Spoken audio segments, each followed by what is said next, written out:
Kabar bahagia. Rory ikut menyusul ke kamar saat aku leher dan pundakku dipijat Mas Ilham. Ibu sakit? Tanyanya setelah mendekat. Aku hanya tersenyum sekilas padanya karena rasa mual dan pusing itu tiba-tiba datang lagi. Tanganku menggapai botol minyak kayu putih yang ada di meja, lalu menghirupnya berharap rasa mual ini bisa sedikit berkurang. Mungkin kamu masuk angin, Dek. Sini tak kerok. Lelakiku itu menghentikan ucapannya karena ponselnya berdering. Iya, baiklah, tunggu sebentar lagi. Istriku lagi kurang sehat, tunggulah sebentar, ucapnya dengan seseorang di seberang sana, mungkin pelanggannya yang sudah menunggu. Masuk. Aku menutup mulut karena tiba-tiba ingin muntah. Perlahan bangkit lalu bergegas ke kamar mandi. Mas Ilham nampak panik hingga segera meletakkan ponselnya dan segera menyusul, kemudian dengan lembut dia memijat tengkukku. Dek, kamu gak usah ikut ya, kayaknya kamu benar-benar butuh istirahat, wajahmu sampai pucat gitu, ucapnya. Aku hanya mengangguk dalam posisi membungkuk sambil memegangi perut yang terasa kram. Sudah, tanyanya saat aku sudah berdiri. Sebelum aku menjawab, tubuhku sudah melayang karena digendong olehnya. Ya, ibu kenapa? Tanya Rory yang sudah berdiri di ambang pintu kamar mandi. Ibu kurang sehat, Kak, sahut Mas Ilham sambil terus melangkah. Pelan-pelan lelaki itu merebahkan tubuhku di ranjang. Kakak jaga ibu ya, ayah mau bikin teh hangat dulu, ucapnya sambil menatap Rory seolah memberi sebuah tanggung jawab besar kepada jagoanku itu. Dan dengan semangat Rory menanggapi dengan anggukan yang tak hanya sekali. Good job, jagoan, pujinya sambil mengacungkan jari jempol. Setelah itu dia bergegas keluar kamar. Rory naik ke ranjang. Bocah 4 tahun itu memijat keningku sambil mengoleskan sedikit minyak kayu putih. Ibu jangan meninggal ya, nanti aku sama siapa? Semua orang kok pada meninggal sih, Bu? Kakek, Mbah Biran, kemarin Mbah Siti. Aku gak mau ibu meninggal terus dikubur. Nanti kalau aku kangen gimana? Panjang lebar bocah itu berbicara lalu mencium pipiku, kemudian ikut berbaring sambil memeluk leher ini. Loh, kakak kok ikut tidur? Tegur Mas Ilham. Suamiku itu meletakkan gelas di meja tak seperti biasanya. Kali ini Rory tak beranjak sedikit pun dari posisinya, membuat aku dan Mas Ilham saling berpandangan karena merasa heran dengan sikapnya. Dek, aku pergi dulu ya, nanti kalau ada apa-apa langsung telepon aja. Kakak jadi ikut gak? Tanyanya pada Rory.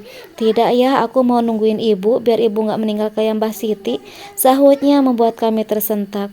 Insya Allah ibu akan baik-baik saja, Kak, tapi kalau kakak mau menjaga ibu juga gak apa-apa.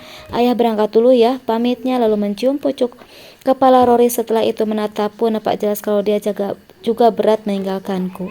Dah, assalamualaikum, ucapnya sambil melangkah keluar. Waalaikumsalam. Tak berselang lama ibu masuk ke kamar dengan wajah khawatir.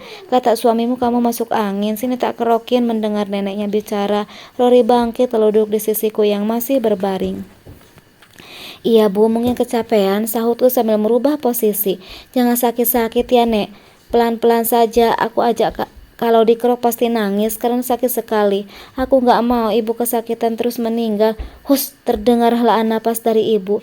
Doain aja yang terbaik untuk ibu ya nak. Semoga ibu dan ayah juga nenek diberi kesehatan, keselamatan juga umur yang berkah, ujar ibu sambil terus menggerakkan tangannya yang sedang memegang koin di punggungku.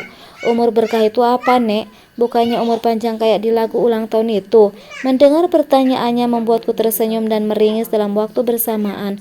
Untuk sepersekian detik ibu masih diam. Mungkin dia sedang memilih kata yang pas agar jawabannya tak menimbulkan tanya lagi. Seseorang yang mampu memanfaatkan umurnya dengan baik, jadi saat dia diberikan kesehatan maka akan berbuat kebaikan. Misalnya mengerjakan sholat tepat waktu, berpuasa, suka sedekah, bersikap sopan dan sayang kepada semua makhluk ciptaan Allah Subhanahu wa Ta'ala, ujarnya panjang lebar. Semoga saja Rory paham dan tak bertanya lagi. Bocah berambut ikal itu nampak manggut-manggut seolah mencerna setiap kata yang diucapkan neneknya. Merah Bu, itu punggung ibu merah banget, serunya. Pasti saat ini ibu bisa tersenyum lega karena tidak lagi ditodong dengan pertanyaan lagi. Mungkin benar aku hanya masuk angin, kini sudah enakan setelah dikerokin ibu. Mau apa? Tanya ibu saat melihatku di dapur. Aku tersenyum melihatnya yang sedang membawa dedaunan yang baru dipetik dari kebun belakang. Mau masak Bu? Kan gak jadi beli, sahutku sambil mengupas bawang. Biar ibu saja, kami istirahat dulu, baru enakan juga kan? Katanya sambil meletakkan ranjang berisi daun ketela. Mau dimasak apa itu, Bu? Tanyaku yang kini sudah memetik ganggang lombok. Direbus aja, nanti dimakan sama sambal, goreng ikan asin sama dadar telur. Balasnya yang sudah membuatku menelan ludah mendengarnya. Oh iya, Rory mana? Ibu mau minta tolong. Setelah berucap, ibu langsung melangkah menuju ruang tengah saat ku katakan kalau dia sudah sedang melihat serial kartun kesukaannya. Aku sudah selesai dengan kegiatanku termasuk menyiangi daun ketela yang dibawa ibu tadi. Udah Ras, kamu diam saja, sana tungguin Rory di luar sana. Titahnya saat melihatku masih sibuk di dapur. Memang dia kemana, Bu? Tanyaku sambil mencuci tangan lalu mengeringkannya dengan tisu serbaguna. Beli tomat di warung Mak Sur, sahutnya sambil menyalakan kompor. Aku pun melangkah keluar, namun sebelum itu masuk ke kamar untuk mengambil ponsel. Sambil menunggu Rory, aku berselancar di dunia maya. Pertama yang kutuju adalah aplikasi KBM, sebuah platform yang membuat begitu banyak cerita, mulai dari drama, rumah tangga sampai resep masakan semua ada di sana. Tinggal kita mau pilih yang mana. Ingin rasanya kembali menulis ketika mengingat manisnya cuan dari cerita kita yang disukai oleh pembaca. Namun kegiatan itu sudah lama kutinggalkan dan butuh banyak hal jika ingin memulainya kembali, termasuk mood yang baik. Ibu, seru Rory mengusik keseriusanku saat membaca sebuah cerita. Ini tomatnya, Bu. Bu, aku tak main ke sana ya. Banyak anak main mobil-mobilan. Boleh, tapi bentar lagi mau maghrib, gimana dong? Bocah itu nampak berpikir lalu sebentar kemudian tersenyum sumringah. Nanti sebelum maghrib aku langsung pulang atau sekalian bawa kopi terus nanti langsung ke masjid. Ku amati wajah polos di depan ini lalu menariknya mendekat kemudian mencium pipinya. Pinter amat sih anak ibu, tapi lebih baik nanti pulang dulu sebelum ke masjid bareng-bareng kayak biasanya, sahutku membuatnya mengacungkan jari jempol lalu bilang, "Siap, Bu." Setelah itu dia langsung bergegas pergi. "Bu, ini tomatnya," kataku sambil menutup hidung karena tiba-tiba mual saat mencium aroma terasi bakar. Padahal sebelumnya ini adalah aroma favoritku. "Kamu kenapa?" tanya ibu saat melihatku menutup mulut karena terlalu mual dan hendak muntah.